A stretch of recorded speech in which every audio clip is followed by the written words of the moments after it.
안녕하세요. 2년마다 국가건강검진을 받고 있는데요. 검사 항목이 좀 더 많았으면 하는 아쉬운 생각이 들 때가 많습니다. 군 뉴스가 있습니다. 내년 2025년부터 국가건강검진에 두 가지가 새로 추가가 됩니다. 보건복지부는 최근 2024년 제2차 국가건강검진위원회를 열어서 심의의 결과를 공개했습니다. C형 간염 검사와 골다공증 검사 두 가지를 추가합니다. C형 간염 검사는 2025년에 처음 새로 도입되는 것이고, 골다공증 검사는 그동안 실시되고 있었는데 대상 연령을 확대하는 것입니다. 의료비도 절약하고 건강도 챙길 수 있는 아주 반가운 소식입니다. 추가되는 두 가지 검사를 자세하게 알아보겠습니다. 현재 B형 간염 검사는 40세 대상으로 1회 건강검진을 실시하고 있습니다. 이제 여기에 더해서 56세가 되면 C형 간염 검사를 받을 수가 있게 되는 것입니다. C형 간염은 환자의 혈액이나 체액을 통해서 C형 간염 바이러스 간염으로 발생하는 간 질환입니다. 제때 치료하지 않으면은 만성 바이러스 간염, 간경병증, 간부전, 간암 등 중증 질환으로 진행될 수 있는 감염병입니다. 대한간학회에 따르면 국내 간암 발생의 약 10에서 15%는 C형 간염이 원인이라고 합니다. C형 간염은 예방 백신은 없지만 치료제가 있어서 완치가 가능하기 때문에 간염 사실을 조기에 발견하고 빨리 치료하는 것이 중요합니다. 그러나 C형 간염 환자의 대부분이 증상이 없어서 만성화되거나 중증 질환으로 진행된 이후에 발견되는 경우가 많습니다. 그래서 무증상 환자를 조기 발견하기 위한 선별 검사가 C형 간염 관리를 위한 주요 수단으로 꼽혀왔습니다. 2015년 의료기관에서 C형 간염 환자가 집단으로 발생했었는데요. 이후 국가 차원의 바이러스 간염 관리 대책을 수립해서 2020년부터는 C형 간염 환자 수는 감소하고 있습니다.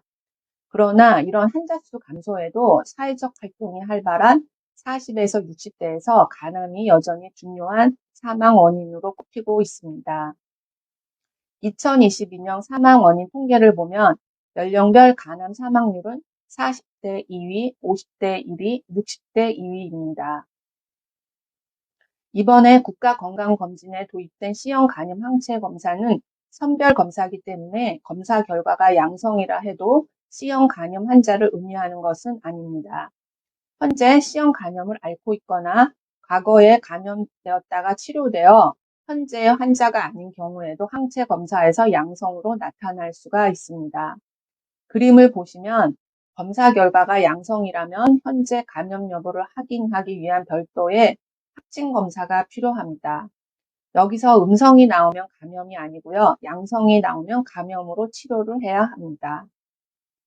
현재 질병관리청은 국가건강검진에서 C형 간염 항체 양성으로 결과를 통보받은 국민들이 이런 확진 검사를 빨리 받을 수 있도록 확진 검사 비용을 지원하는 방안을 마련 중이라고 합니다. 2025년부터 골다공증 검사가 60세 여성까지 확대가 됩니다. 현재는 54세, 66세 여성에게만 한정해서 실시가 되고 있었는데요. 이제 2025년부터는 60세 여성까지 받을 수가 있게 됩니다. 이제 여성은 54세, 60세, 66세 총 3회에 걸쳐서 골다공증 국가건강검진을 실시하게 됩니다. 골다공증은 말 그대로 뼈에 구멍이 생긴다는 뜻으로 뼈의 강도가 약해져서 쉽게 부러지는 질환을 말합니다. 50세 이상 골다공증 유병률은 22.5%로 5명 중 1명이 골다공증 환자입니다. 고령화가 빠르게 진행됨에 따라서 골다공증 환자와 진료비는 지속적으로 증가를 하고 있습니다. 골다공증 진료 인원은 2017년 91만 명에서 2021년 114만 명으로 24.6%가 증가했습니다. 골다공증 진료비는 2017년 2,152억 원에서 2021년 3,268억 원으로 51.9%나 증가했습니다. 골다공증은 조용한 뼈 도둑이라고 불릴 정도로 초기 증상이 없지만 골다공증으로 인해서 고관절, 척추, 손목 부위 골절과 같은 합병증 발생 위험이 증가합니다. 고관절 골절 발생 시 남자는 21%, 여자는 15%가 1년 내 사망하며 특히 노년기 골절은 심혈관 질환, 폐렴, 폐혈증 등 2차 질환으로 연결돼서 급성 사망에 이르는 위험을 수반하기도 합니다. 따라서 적절한 예방 관리와 치료가 매우 중요합니다. 그럼 질병관리청에서 제시한 골다공증 예방과 관리를 위한 10대 생활수칙 한번 살펴볼까요? 첫 번째, 성장기의 적절한 운동과 영양 관리를 통해서 50대부터 시작되는 급격한 골솔실에 대비해야 합니다. 35세부터 골 감소가 천천히 시작돼서 이후 매년 10년마다 3%씩 감소를 합니다.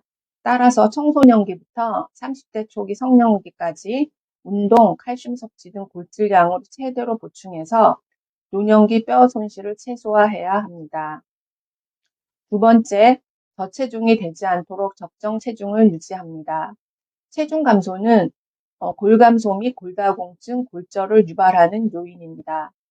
저체중이 될 경우에는 정상 범위가 될 때까지 점진적으로 체중을 증가시켜야 합니다.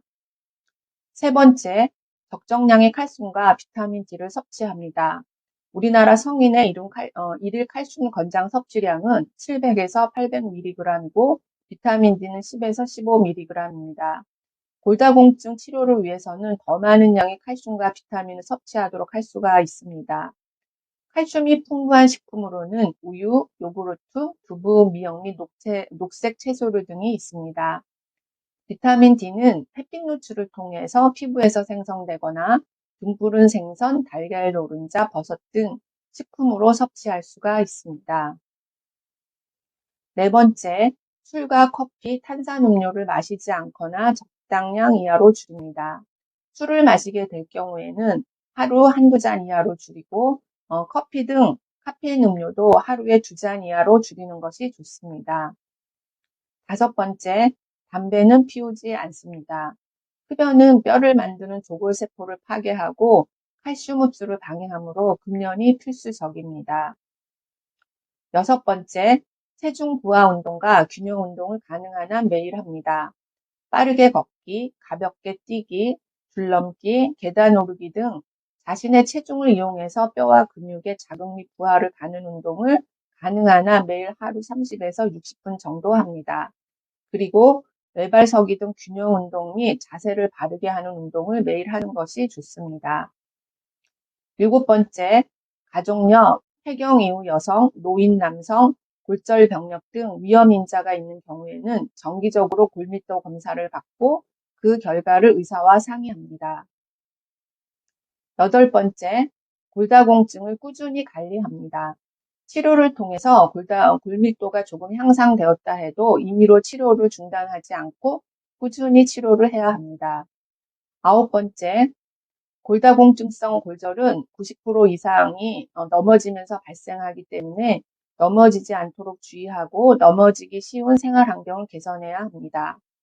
밝은 조명, 욕조 샤워 시설 손잡이, 바닥 매트 등을 설치하고 바닥에 있는 장애물을 정리하고 물기를 제거하는 등 실내 환경을 개선해야 합니다. 마지막 열 번째, 노년기에는 근 감소를 예방합니다. 노년기에 적절한 근육량은 근력을 유지하여 보행장애와 낙상을 예방하는 데 도움이 됩니다.